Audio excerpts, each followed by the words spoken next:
after what my grandfather saw happen in Poland and how the Nazis behaved toward the local people.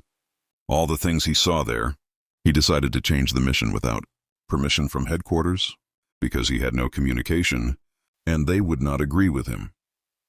He decided to make it a sabotage mission. First, he explained to his dragon what he was going to do. Dragons and humans don't have an agreement. They don't understand, but they can understand what goes in your heart, similar to dogs. And my grandpa found the nearest Nazi camp where they changed the engines in their Panthers, and he spent a few days thinking about how we could sabotage that.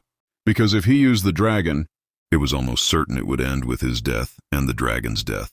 And with diplomatic problems because he was a U.S. soldier, then he went to a local machinist.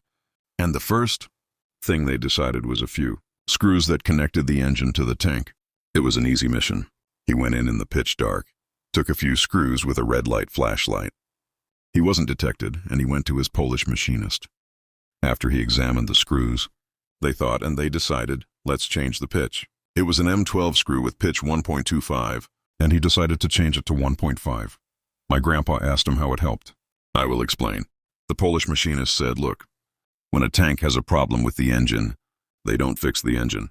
They take it out, put a new engine in, bolt it with screws, and continue to battle. That's how they had the ability to move so fast, because they don't consider fixing things. They just change it. When we changed the pitch of the screw, they didn't notice anything strange. But when they started to lock the engine in, their hands would slip because it didn't fit the screw pattern in the engine, and that's what made them move very, very slow. My grandpa didn't know that, but a little smile crossed his face. And that's exactly what he did. The machinist made enough to blend in with their original screws. My grandpa went to their camp again and mixed the sabotage screws in with their screws. And in the next battle, this battalion went out. They really went really slow, but not slow enough. You could see from far away how the German generals were frustrated. And the soldiers didn't have the answer to this problem, but they still had a humongous amount of power, and we didn't. And it just slowed them down.